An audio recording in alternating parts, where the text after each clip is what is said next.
Have you ever looked at someone and wondered, are they wearing the logos or are the logos wearing them? When you buy certain goods, certain perhaps rare items, not truly because you like it, but you like the validation you get from others when you are seen wearing it or owning it. Luxury brands are great when it comes to marketing and manipulation. They make items seem more desirable and more scarce than they really are. Sometimes we may buy goods to impress others because we're not sure about ourselves. For example, maybe if someone is feeling insecure about their career, they might go and buy themselves an expensive watch or an expensive handbag to socially signal others in their meetings that they're worthy of being there. Hey guys, and welcome back to my channel. Hi, if you're new here, my name is Maryam, and on this channel we talk about all things fashion and lifestyle. Welcome back to my winter arc series. This series is my way of saying thank you to you guys for all the growth, love, and support you've shown me this entire year. And in today's video, we're going to be talking about how luxury spending impacts our self-worth, and can luxury really make you feel like you're worth more. We're going to be delving into the psychology behind buying luxury goods, the marketing and the manipulation of the luxury industry as well, cultural pressures, these are things such as the that girl aesthetic, and even comparison culture that we see a lot of today because of social media. And finally, luxury versus true self-worth. So make sure to watch until the very end of this video. And if you aren't subscribed already, make sure to subscribe right now. And also give this video a thumbs up if you enjoy. Have you ever wondered how much of our self-esteem is actually tied to material goods? Especially in today's day and age, where you can actually never keep up with your ongoing shopping list that's being pushed to you by creators, by influencers, by brands all around the world. Because that shopping list never ends. You will always have more and more items, the best new foundation to buy, the best new shoes to have. It never ends. Let's start by talking about the psychology behind luxury spending. Starting with the emotional fulfillment that it may give us. Luxury purchases can provide emotional fulfillment because they offer an immediate sense of accomplishment, status, or validation. However, this quick fix is often temporary, and the underlying emotional void may remain unaddressed. Now, here's how it can actually play out IRL. The first way is instant gratification, that sudden rush we feel when we buy something special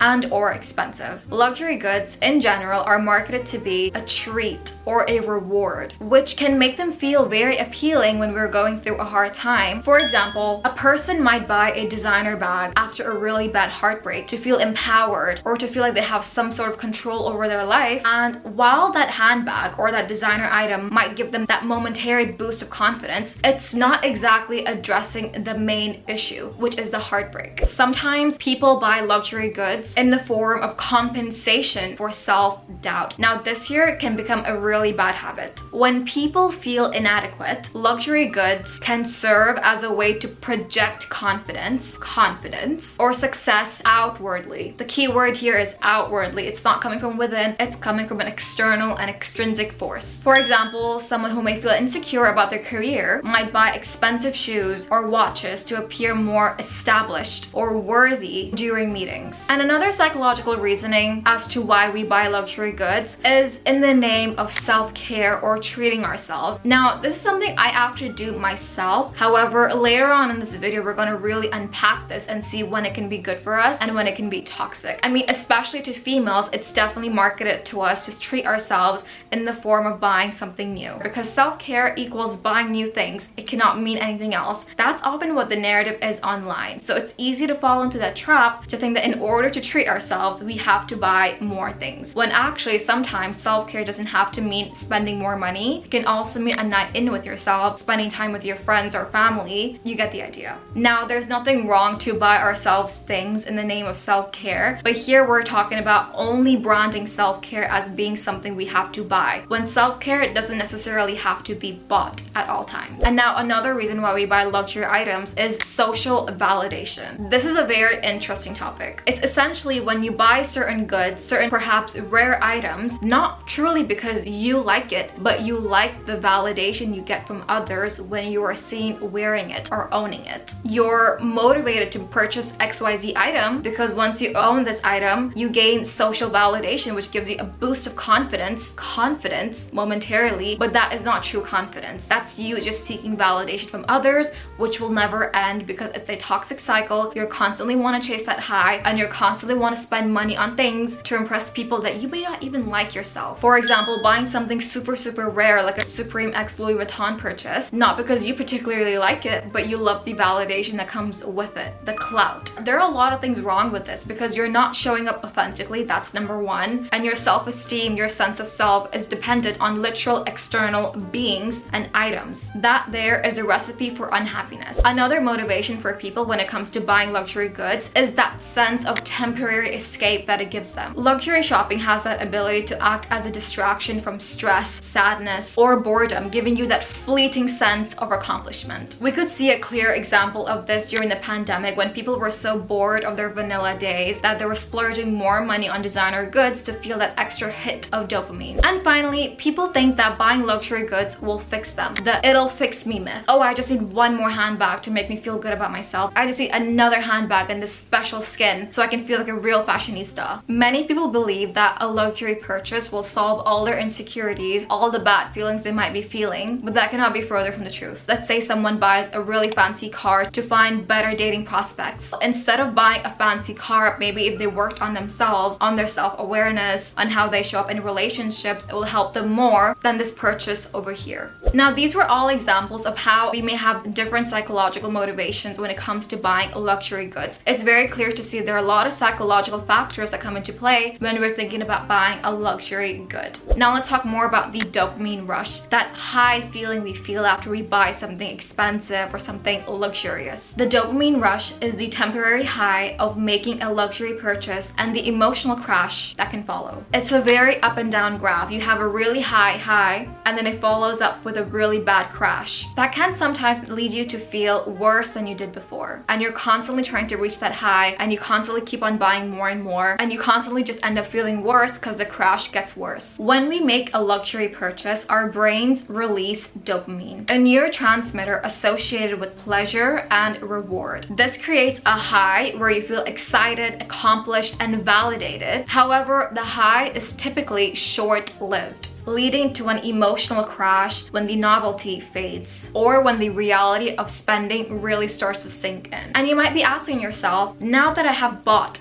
this luxurious item that I was so excited about, that felt like the best thing in the world at one point, why do I not feel excited anymore now that I own it? After all, the item is what was making me happy, wasn't it? Well, that's where we're wrong. The dopamine rush we get is not in the actual item that we have purchased. It's actually in the process of buying and the act of purchasing a luxurious good. The feeling we feel, the excitement feeling we feel, is not from the actual product, but from the process we go through to buy the product. Scouring the internet for the next best item, looking at YouTube reviews, going into the store, trying it on, and then actually going to the store one day and making the purchase. Once the purchase is complete, the brain moves on, leaving the emotional void unaddressed. And now, if someone truly ties their sense of self, their self-esteem to this external item, the crash after the dopamine high can feel even worse, as they may feel regretful or realize the purchase didn't bring lasting fulfillment. And while we're working on our own inner dialogues, luxury brands are doing what they do best, which is marketing and manipulation. Does anyone remember Supreme X Louis Vuitton or Air Dior's Air Jordans X Dior, back when they actually numbered the sneakers to show you how limited the quantity of those sneakers were? When luxury brands do this, it feeds into hype culture. Hype culture thrives on creating excitement around limited edition drops or collaborations, leveraging scarcity to make people excited and feel like they must act immediately right now. Irrationally, probably. They must act immediately or they will miss out. Feeding into FOMO as well, the fear of missing out. When Supreme collaborated with Louis Vuitton in 2017, many buyers didn't necessarily love or need the products, but purchased them to be part of the moment or to avoid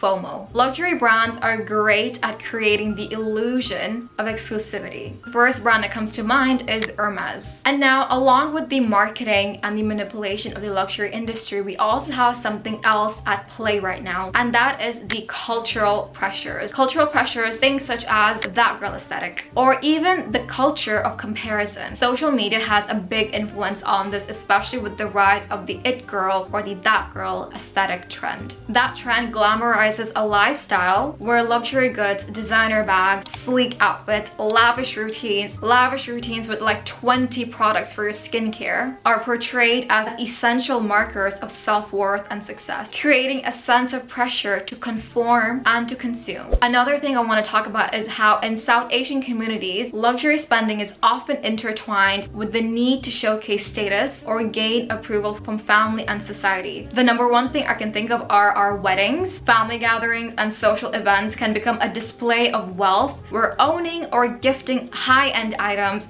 expensive items, is seen as a reflection of success. This, combined with a broader culture of comparison on social media, can create an unhealthy cycle where individuals feel compelled to compete with other people's lifestyles, where we start to prioritize outward appearances over genuine fulfillment. All right, now let's talk about the positives, because there are positives when it comes to buying luxury goods as well. But the key to it being positive is to keep the focus on yourself and not the outward appearances. Owning luxury goods can actually feel truly rewarding and fulfilling if they're tied to a meaningful goal or achievement. For example, setting yourself a goal and achieving that goal and using that as a motivation to buy yourself something nice can be a positive, because that purchase is not tied down to the item itself. The purchase is tied down to your motivation, your drive, your hard work. It comes back to you. The focus is on you. It's not on the item you're purchasing. These types of purchases reflects on your ability to work hard for yourself and to treat yourself with love, kindness, and generosity. I myself love doing this. I mean, when I hit 5,000 subscribers, I bought myself the AirPod Maxes because honestly, I really wanted them and I love how they feel when I edit. And whenever I use those headphones, it reminds me of my hard work and my dedication to get to where I wanted to get to. And those are positive things